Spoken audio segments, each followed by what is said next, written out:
Faleminderit juve për.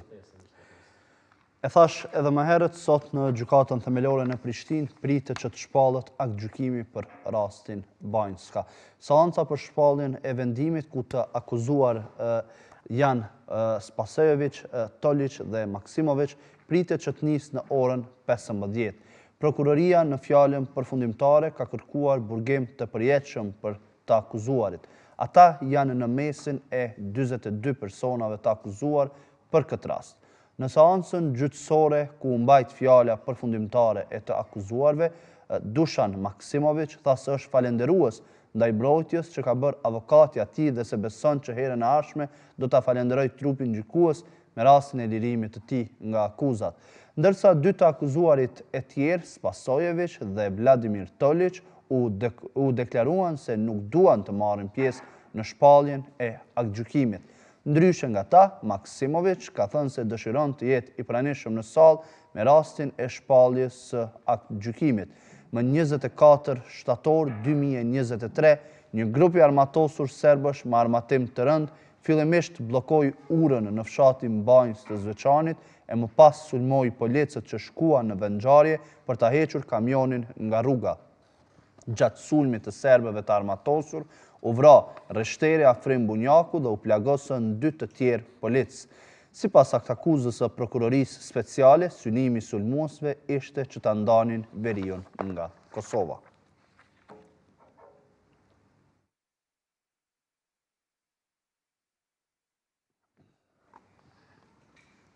Kjo është çështja për cilën do të diskutojmë gjatë kësaj pjese me një panel i cili përbëhet nga eksperti i gjeopolitikës, zotri Korab Blakaj. Blakaj, mirë se erdhe. Mirë se gjitha.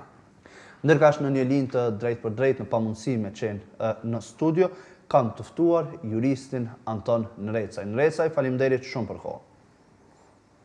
Përshëndetje, është gjithmonë dasmitja me juve.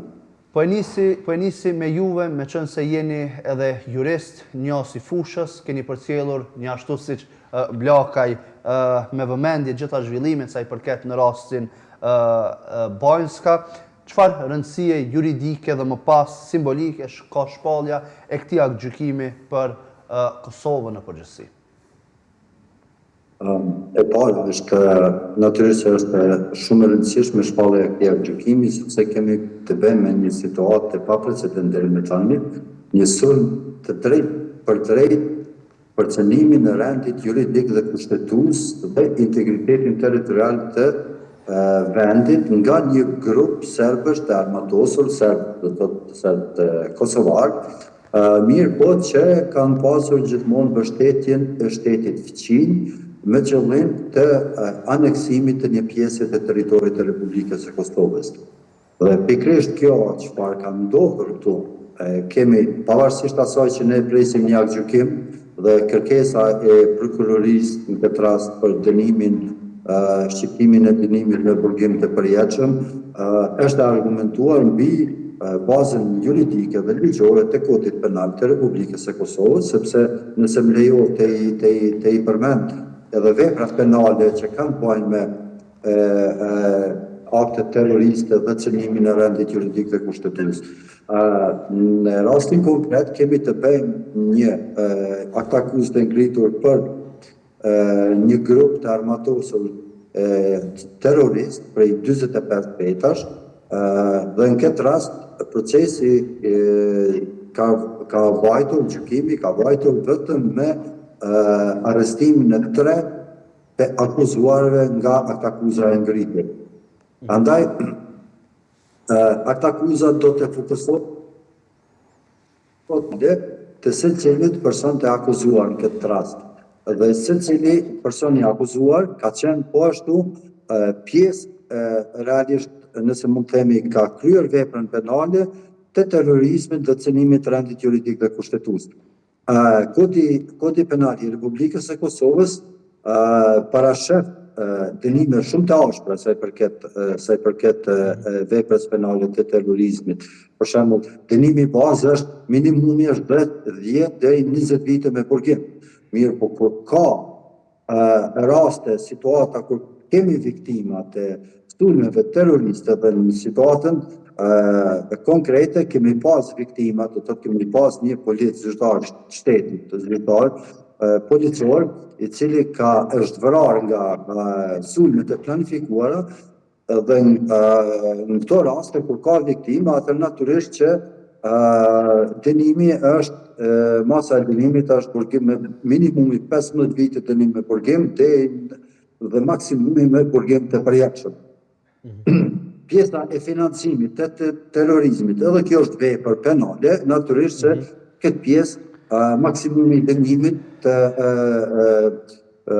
është 15 vite burgim. Tashi, jemi të pjesa tjetër e akt akuzës, do të të vepra tjetër e cila ka të bëjë me cënimin e rendit juridik dhe kushtetues. Dhe po ashtu edhe për këtë dënim, për këtë vepër penale, parashifet dënimi minimal 10 vjet, në rastet kur do të cënimi i rendit juridik dhe kushtetues kryhet me dhunë të armatosur apo me organizim grupor, që në rastin konkret që jetëmi, dënimi minimal është 10 deri në 20 vite burgim. Marrë parasysh faktin që nëse i llogarisim të gjitha këto vepra penale, natyrisht se ne presim që aktgjykimi të jetë dënim me burgim për të tretë akuzuarit. Do ndalemi edhe më tej, zotin Recaj, me qenë se ju jeni jurist, jeni një as i fushës, dhe më pas do ndalemi se cilat janë gjasat reale që aktgjykimi të jetë me shpallja me burgim të përjetshëm, mirë po të marrë një mendim të parë mbi tërë procesin gjyqësor, mbi gjithë dinamika që janë zhvilluar gjatë kësaj kohe, marrë parasysh deklaratat e të akuzuarve, më pas edhe pretendimet e prokurorisë dhe gjithë kornizat cilat i kemi parë qysh prej kur ka ndodhur sulmi në Banjë deri tek momenti kur është ndërtuar akt akuza dhe tashmë pritet që sot të shpallet vendimi final. Blakaj, si keni parë? Po janë veprime normale të shtetit të Kosovës që nga përballimi i situatës saj me një sukses të shkëlqyshëm të organeve tona të policisë, po ashtu edhe trajtimi burgosja atyre dhe mbajtja sipas kushteve të drejtës pozitiviste që e mban Kosova, nuk janë domethënë të burgosur që për fatin e keq për shembull të shqiptarëve në Serbi ose në Maqedoni që maltretohen me tortura nga më njerëzore për rastet e tilla, por janë mbajtur domethënë konform rregullave të cilat i ka shteti dhe drejta jonë. Në aspektin e aktakuzës, aktakuza është jashtëzakonisht e argumentuar për arsye se faktet janë të shumta dhe nuk ka asnjë mundësi që të largohej, domethënë se të ndërtohej një aktakuzë jo e plot ndaj këtyre personave.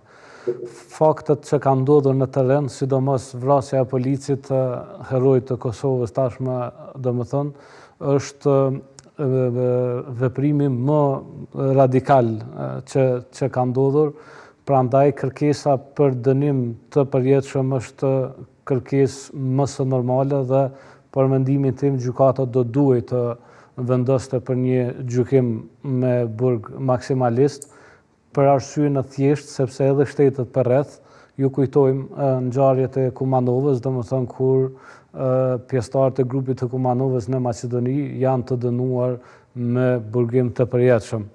Ndërkohë që nuk mendoj dhe nuk do duhet që për veprimet e tilla të kishte dënime më të lehta, sepse zakonisht kur dënimet janë të buta dhe ose kur kemi mos funksionim të aparatit ose të zinxhirit të drejtësisë, shfaqen kërkesat ose rriten ambicjet për të ripërsëritur krimet ose për të ripërsëritur ngjarjet. Prandaj unë pres që këta do të dënohen maksimalisht sot nga gjykata e Kosovës. E qartë. Kthehemi edhe një herë tek Recaj, të ndalemi tek prova dhe argumentet që ka dhënë prokuroria për të kërkuar burgim të përjetshëm për të akuzuarit. Pra, sot qëndrueshme janë gjitha ato cilat i ka dhënë prokuroria dhe janë të mjaftueshme për të arritur në një vendim të tillë, ashtu siç kanë kërkuar, pra burgim të përjetshëm për të akuzuarit. Në një proces gjyqësor, mjafton që të ketë argumente bindëse dhe prova cilat janë të bazuara. Prokuria ka arritur që përpos provave të gjirimeve nga monitorimi me dron që është bërë gjitha lëvizjeve, pastaj provat që të akuzuarit i kanë qenë pjesë e grupit të armatosur, janë bërë dhe urdhrat cilat janë dhënë nga grupi i armatosur, natyrisht se janë provat të mjaftueshme dhe bindëse. Mbi të gjitha, kemi njërin nga ata i cili ka qenë i plagosur dhe është zënë i gjallë si pjesë e grupit të armatosur i cili ka qenë në uniformë. Andaj, nuk ka provë tjetër më bindëse se sa të zihesh në vendin e ngjarjes dhe i armatosur. Pavarësisht deklarimeve të akuzuarëve, që do të kanë thonë që ne nuk kemi ditur se ku po shkojmë dhe çfarë po bëjmë, kjo është e papranueshme, sepse nuk mund të mos e dish ku po shkon, përderisa je i armatosur dhe je i veshur me uniforma ushtarake dhe i pajisur me armatime të renda ushtarake, pajisje cilat në situata ushtarët pajisën vetëm në raste ku është gjendje lufte ose në raste ku duhet të luftohet.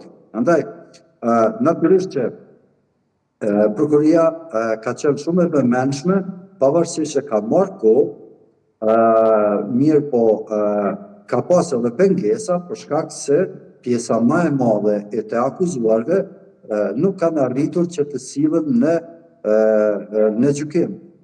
Dhe nuk ka pasur asnjë lloj mundësie, pavarësisht kërkesave dhe presioneve qoftë ndërkombëtare dhe kërkesave zyrtare të cilat prokuria i ka parashtruar që marrin informacione dhe të ketë bashkëpunim ndërkombëtar për zbatimin e drejtësisë, kanë qenë të mangët për shkak se nuk ka pasur asnjë lloj reagimi pozitiv nga Serbia që të ofrojë prova. Pikërisht Neca, sepse këta janë vetëm 3 të akuzuarit në mesin e 42 të tjerëve dhe sa komplekse janë këto raste më pas, sepse duhet ndonjë të kaloj edhe tek Blakaj pikërisht për këtë. Edhe njerë se se ndëgjova pjesën e fundit. Desha edhe një mendim të fundit mbi atë se, në fakt ne do diskutojmë më tej mirë po të fundit për pyetjen që po e bëj. Sa komplekse janë gjykimet e tilla, pra ku të akuzuar janë 42 në total, 3 prej tyre po akuzohen sot do jepet vendimi për ta dhe të tjerët ende nuk dihet për ta. Tashti, ne kemi situatën ku për veprat penale të terrorizmit, me ndryshimet të reja që janë bërë në kodin e procedurës penale, kemi të mundshme që të ketë edhe gjykim në mungesë. Do të ketë situatë, do duhet që edhe person që do të kemi një gjykim për 42 persona tjerë cilët janë të akuzuar. Për shkak se korniza jonë ligjore në rastet e tilla do duhet që fillimisht të çon disa kritere që të ketë gjykim në mungesë. Gjykimin e presim që të shpallet për 3 të akuzuarit. Por që në çfarë do lloj situate, pavarësisht që personat tjerë të akuzuar nuk janë në bankat e të akuzuarve, presim që natyrisht që gjykata të shpallë pa gjykim për gjithë grupin, sepse ka qenë një grup terrorist, një sulm terrorist ndaj dhe cënimi i rendit juridik dhe kushtetisë. Dhe si të tillë, natyrisht që pritet që pas shpalljes këtij gjykimit që të insistohet më shumë që ka bazë ligjore dhe të vetë në aspektin diplomatik edhe presion ndërkombëtar që të njëjtit të sillen në bankat e të akuzuarve dhe të ketë proces gjyqësor edhe për 42 të akuzuarit tjerë. Gjykimi natyrisht e thash edhe më herë, bazuar në kornizën ligjore, kodin penal të Republikës së Kosovës, e pres që të çiptohet masa e dënimit maksimal, do thotë dënimi me burgim të përjetshëm. Marr parasysh faktin për veprat penale për të cilat ngarkohen dhe provat të cilat i ka ofruar prokuroria dhe janë administruar dhe janë shqyrtuar në procesin gjyqësor, pritet që gjykata të shpallën gjykim me dënim me burgim të përjetshëm. E qartë. Ndërsa Blakaj duhet ndalim tek një çështje tjetër ta ngrisë për diskutim. A duhet të gjykohet Radojqiqi në mungesë, meqense se nuk po dorëzohet nga Serbia? Kosova duhet të bëjë veprime të tjera, dhe ato veprime duhet të jenë rregullimi i një baze ligjore ku i zgjatën dhe i rritën kompetencat agjencive tona të inteligjencës për të bërë edhe veprime të tjera ndaj terroristëve që synojnë atë qoftë brenda Kosovës, qoftë edhe në territoret të shteteve tjera. Ky është mendimi im përfundimtar. Nuk kemi pse bëjmë humor dhe tallemi me gjëra kaq të rëndësishme. Gjithë botat demokratike terroristët i trajton me metodat adekuate, vetëm ne domethënë lëshohemi në gjysmëzgjidhje dhe të tjera. Ai është një terrorist, jo vetëm ai, po i gjithë grupi që ka marrë pjesë në goditje ndaj Kosovës dhe është vrarë polici i shtetit tonë, ata duhet të trajtohen siç i trajton bota demokratike të gjithë terroristët gjithandej. Tjetra që do duhet të ndodhte është të goditeshin me fjalë të vërteta të gjithë ata që kanë tentuar ta relativizojnë nëpër mediat dhe nëpër analizat në studiet e Kosovës këtë tentim të rrezikshëm i cili është sponsorizuar nga shteti i Serbisë. Ata nuk kanë qenë kryengritës, si themi, se janë quar në kryengritje për diçka të caktuar, por janë instrument i shtetit të Serbisë brenda Kosovës dhe kanë drejtuar partinë politike Lista Serbe, cila edhe ajo do duhet të shpallej terroriste antiligjore dhe do duhet shteti i Kosovës ta mbyllte përgjithmonë, ta shpallte jo ligjore dhe ta mbyllte funksionimin e saj. Nuk kemi pse tolerojmë gjëra që bota demokratike nuk i toleron për veti. Pavarësisht presioneve, pavarësisht fjalëve që mund t'i thotë ndonjë ndërmjetës perëndimor ose ndonjë diplomat, ne duhet të veprojmë me të njëjta standarde që veprojnë shtetet normale. Të shpallët terroriste komplet Lista Serbe, të ndiqen edhe me metoda që i ndjekin shërbimet inteligjente terroristët edhe jashtë Kosovës nëse është nevoja dhe të vendoset drejtësia në vend. Askush nuk ka të drejtë të relativizoj dhe askush nuk ka të drejtë që ta falë gjakun e policit të Kosovës i vrarë në krye të detyrës. Ky është mendimi jam përfundimtar për këtë çështje dhe do doja që zërat sikur ky të ishin më shumë dhe më dominant, sepse nuk ka kuptim. Nuk ka kuptim ku organizatë terroriste e mbështetur nga shteti i Serbisë në këtë shekull kur informacioni shkon në kohë reale, ta relativizojnë, të përpiqen ta ulin dënimin e tyre dhe të thonë domethënë që nuk ishte asgjë e të tjera. Unë qëndroj me vedije të plot ndaj fjalës që sapo e thash. E qartë. Po ju, Blakaj, ç'mendim keni për këtë që po e diskutojmë? Ndoshta për të rikthyer edhe një herë tek në Recaj ndjes, tek pyetja cilën e shtrova edhe më herët. Pra, duhet të gjykohet Radojqiqi në mungesë, meqense ne kemi para atë që qëndron pranë presidentit serb Aleksandar Vučić, madje është raportuar se shtrupruja e tij e afërt, kemi parë në një protestë, qëndrimin e tyre krah për krah dhe mbi këtë çështje do duhet që të akuzohen, fakt të gjykohen në mungesë.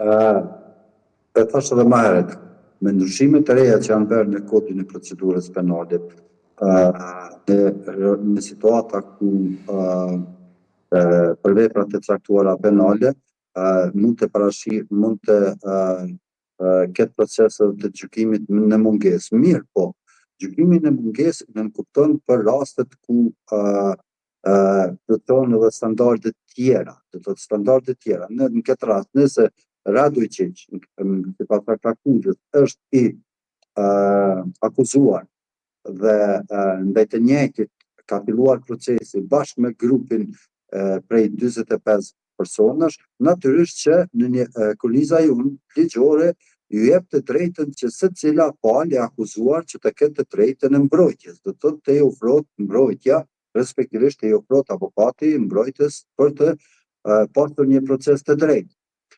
Dhe në këtë rast nuk kemi pas mbrojtje, do të thotë nuk kemi pas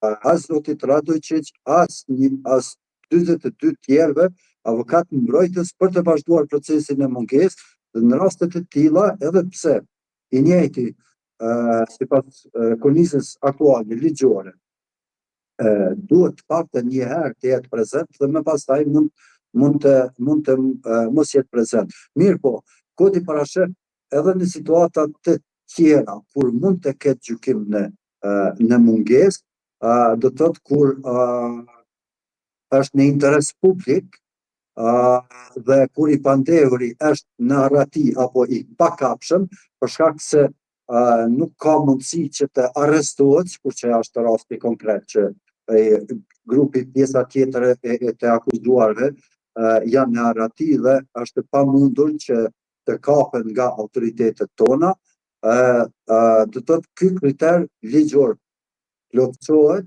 mirë po edhe kriteri tjetër ligjor që është i interes publik dhe shumë i rëndësishëm që ky grup të dënohet. Dhe në këtë rast përderisa nuk e kemi pas si janë plotësuar këto standarde, atëherë dyshoj që gjykata mund të shpallë aktgjykim për tërë grupin.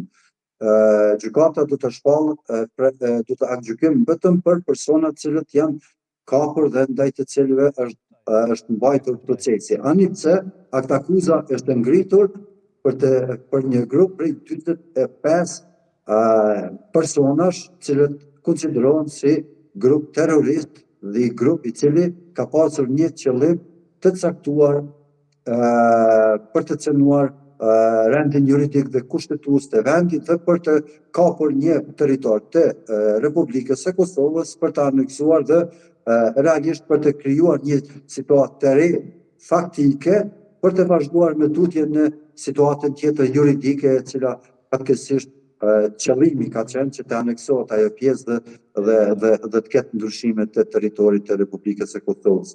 Dhe që fatmirësisht është parandaluar me intervenimin e organeve të rendit të sigurisë nga ana e Republikës së Kosovës. Blakaj, si është punën e prokurorisë në përgjithësi, sa është funksionale në rastet të tilla? Prokuroria, puna saj lë shumë për të shkruar, realisht. Që nga diskursi që i e kanë hequr aktakuzën terroristit Radojčić që dole në publik e deri të veprime konkrete të prokurorisë, lën shumë për të dëshiruar. Për rastet e tilla është e papranueshme, domethënë tolerancë dhe mos ngritja e aktakuzave. Është shumë e vështirë për inteligjencën dhe për policinë të bëjë kapjen, arrestimin, ndalimin, përgjimin e këtyre akterëve. Vetë pjesëmarrja në një grup terrorist, vetë antarësimi në një grup terrorist, është problematik dhe duhet të trajtohet si problematik e jo pastaj veprat konkrete terroriste. Unë e quaj terrorizëm shtetëror i sponsorizuar nga Serbia, dhe më thonë që mos tjetë vetëm si akt spontan terrorist kjo që ka ndodhur. Prandaj kemi pasur raportimet e datës 11 prill, kur policia jonë në Jarinje ka arrestuar një grup të rinjësh me materiale propagandistike të cilët do të trajtoheshin shumë lehtë me ligjin për nxitje të përçarjes dhe urrëties fetare ose etnike, me nenin për nxitje të urrëties fetare dhe etnike, dhe ishin pikërisht ata persona që policia jonë i pati identifikuar si pjesëtar të grupit të terroristit të ashtu quajtur Mami. Dhe prokuroria kujdestare, Fikrije Zejnullahu, i ka liruar ata me procedurë të rregullt. Pra si mund të lirohen me procedurë të rregullt njerëz që kanë bashkëpunojnë dhe janë të afërt me një terrorist që Kosovës i ka shkaktuar plagë dhe kjo domethënë duhet të trajtohet. Unë nuk e di se si ka vazhduar kjo, edhe pse kam kërkuar në media disa herë që rasti i kësaj prokurores të trajtohet dhe bëj thirrje përsëri që sepse nuk është rasti i parë i zonës me jo veprime adekuate, e sidomos të këtij karakteri, do të thotë të këtij niveli, prandaj lindin shumë pyetje në raste të tilla. Do të thonë kur policia funksionon me përpjekje maksimaliste, do të thonë me një përpjekje që vërtet duhet të lavdërohet, atëherë del një prokurore e guximshme e cila në kundërshtim me ligjet e Kosovës i liron ata në procedurë të rregullt. Cili shtet normal i liron terroristët në procedurë të rregullt? Ku ka shtet në botë që e liron një terrorist dhe një bashkëpunëtor të grupit terrorist, qoftë ata vetëm propagandistik apo edhe me materiale me logjistik tjetër në procedurë të rregullt? Çfarë prokurori është ky? Çfarë drejtësie është kjo? Çfarë sinjali bën një prokurori e tillë? A mbështetin vetë krimin, realisht, sepse me mos dënimin e tyre, me mos trajtimin e tyre me një seriozitet të madh, do të thonë, ka pasoja për besueshmëri ndaj vetë institucioneve. Prandaj lë shumë për të dëshiruar prokuroria e Kosovës, e sidomos për raste të tilla. Blakaj, si e shihni ju këtë? Sa funksionale është në drejt sa ndje, sepse kështu kur ju nuk ju kemi në studio më pas është pak të lashë. Në drejt sa si e shihni punën e prokurorisë, sa funksionale është në trajtimin e rasteve të tilla më pas? Unë sa po e sqarova që vetëm sa për korreksi kolegu që e përmendi më herët pamundësinë e prokurorisë për të mbrojtur atë akuzën kundrejt Radojčić. Problemi, sa po e sqarova, qëndron te fakti i kornizës ligjore. Prandaj, për të sanuar kjo, që të kemi proces të drejtë, pavarësisht që të kemi aktgjykim në mungesë, ne duhet të kemi sërish ndryshime në kodin e procedurës penale. Në situatat e tilla, nuk mund ta gjykosh dikën përderisa ka një kornizë ligjore, sepse prokuria dhe gjykatat janë ato të cilët duhet ta zbatojnë ligjin. Tjetër çështje është ajo se si mendojmë ne dhe si e shohim ne dhe çfarë duam ne që zbatohet drejtësia, mirë po nga ana tjetër gjykata dhe prokuria duhet të veprojnë konform standardeve të kornizës ligjore të zbatueshme të cilën e kemi në vend. Andaj, në rastin e tillë, krahasimi që u bë me grupin e Kumanovës në Maqedoni, sulmit që ka ndodhur para disa viteve, që të gjithë kanë qenë të arrestuar dhe që të gjithë kanë pas një proces, do të ka një dallim shumë të madh. Në rastin e Banjskës kemi vetëm 3 të arrestuar dhe 42 në arretim, të cilët është e pamundur për si gjendjen situatën aktuale që të sillen para drejtësisë. Në drejtësi, në proces gjyqësor, secili qytetar sipas kornizës tonë ligjore dhe Kushtetutës së Republikës së Kosovës, secili qytetar e ka të drejtat e një procesi të drejtë dhe të barabartë në të gjitha palët. Të thotë, palët janë të barabarta në proces. E qartë. Dhe për të pasur një aktgjykim denuncë për Radojčić, do të ketë bazë ligjore, të fortë ligjore. Aktualisht këtë bazë ligjore nuk e kemi. Ani pse mund të jetë risk ajo që thash që është një interes publik që të njëjtit të kenë një aktgjykim denuncë, por që është shumë e vështirë për shkak se nuk janë të plotësuara kushtet edhe kriteret ligjore të parapara me kornizën ligjore. Në drejtësaj, të falenderoj shumë që ishe pjesë e këtij diskutimi sot. Ishte shumë kënaqësi. Gjithashtu. Ndërkaq Blakaj kemi pak çaste në dispozicion, dua të flas për diçka tjetër jashtë këtij diskutimi që patëm sot për shpalljen e aktgjykimit për rastin Banjska. Së fundmi keni publikuar një libër me titullin Shqiptari përballë rënimit, një thirrje për ngritje kombëtare. Mund të na ndash ndoshta pak më shumë detaje lidhur me atë se çfarë përmban libri, cila është ideja dhe çka keni dashur të thoni pikërisht në këtë libër. Libri përmban fjalët që populli shqiptar gjithandej i dih, nuk ka shpikje, nuk ka ndonjë doktrinë që nuk është dëgjuar, nuk ka asgjë të re në kuptimin e njohurive të polemikës politike, ka një rëndgen të sinqert, të pa-anshëm, tërësisht besnikrisht dhe me besnikri ndaj idesë shtetërore dhe asaj kombëtare, një rëndgen i cili tregon shkaqet e rënjes së përgjithshme dhe stagnimin në zhvillimin e shtetit Kosovës, stagnimin në projektin e bashkimit të shqiptarëve, largimin strategjik që e kanë nxitur politikanë të pandërgjegjshëm të rrugës së bashkimit tonë dhe ekspozimit të kombit shqiptar në kohën e krizave të sigurisë si kombi më i paarmatosur i Evropës dhe i Ballkanit, ndërkohë që edhe më i rrezikuari në të njëjtën kohë.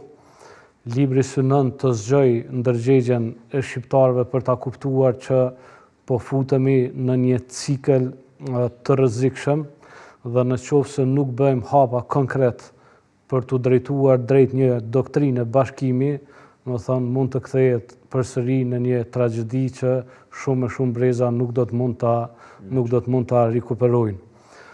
Libri trajton politikanët e pandërgjegjshëm, formulat e tyre politike, parlamentin si vatra e çdo problemi që i ka ndodhur Kosovës, trajton kapjen e mediave, furnizimin e kuadrit politik nga OJQ-t, të cilat në botën moderne konsiderohen mekanizma ligjor për ndikim të butë, të ashtu quajtur të butë, nga shumë e shumë shërbime të huaja, dhe kemi një klasë mediokre politike e cila, domethënë, e ka vendosur publikun në një rrugë drejt shkatërimit të përgjithshëm, sepse e ka konceptuar shtetin si organizat prej të cilës duhet të përfitohet, qoftë edhe duke i zbatuar rregullat dhe moralin e përgjithshëm, dhe i ka shndruar institucionet e shtetit jo si vendimarrje politike ose si shërbim i shejt ndaj atdheut, por i ka bërë ato pozbloqje të interesave dhe vendimarrja kryhet diku tjetër, pastaj zyrat e shtetit janë vetëm zyra ku shfaqet kjo vendimarrje. Kemi të bëjmë me një koncept i cili e rrezikon jashtëzakonisht shumë komplet qenjen shqiptare, sepse vetë mos puna për të bashkuar në kohën kur të gjitha shtetet armatosen, shohin doktrina të tjera përveç asaj që është proklamuar deri me tani, dhe shqiptarët rrinë bëjnë së hirë dhe shtyhen në marrin pjesë në debatin e një ignoranteje nga parlamenti me një ignorant tjetër në krye të një komune, dhe kemi marrin pjesë në një debat totalisht të dëmshëm dhe shohim klasë të pandërgjegjshme politike që nuk mund t'i ndërtoj shtetit tonë një president, që do duhej të ishte problem i një ore diskutimi. Pra, këta njerëz e kanë shndruar, e kanë dërguar kombin shqiptar dhe shtetin e Kosovës, sidomos drejt një rënimi të përgjithshëm, prandaj libri shërben si shkëndi për t'i bashkuar, për t'i zgjuar ato mendje intelektuale që nuk pranojnë që shteti i Kosovës të rënohet nga duart e këtyre njerëzve të pandërgjegjshëm. Librin e kemi këtu në studio, po besoj që nëse e merr në dorë dhe fokuson kamera, ku mund ta gjejnë gjithë të interesuarit për të marrë dhe për të lexuar këtë libër? Libri do të publikohet, do të promovohet në bibliotekën Hivzi Sulejmani ditën e njëjtë me datën 30 prill në orën 15 dhe prej aty pastaj do dalin informacione tjera se ku dhe si do të shpërndahet ky libër. I ftoj shqiptarët ta lexojnë sepse është libri që u ka munguar dhe i ftoj që të marrin pjesë, të shkaktojnë debatin i cili ky libër vërtet tenton ta shkaktojë. Plakaj përgëzime për librin e ri dhe faleminderit shumë. Faleminderit edhe juve për mundësinë.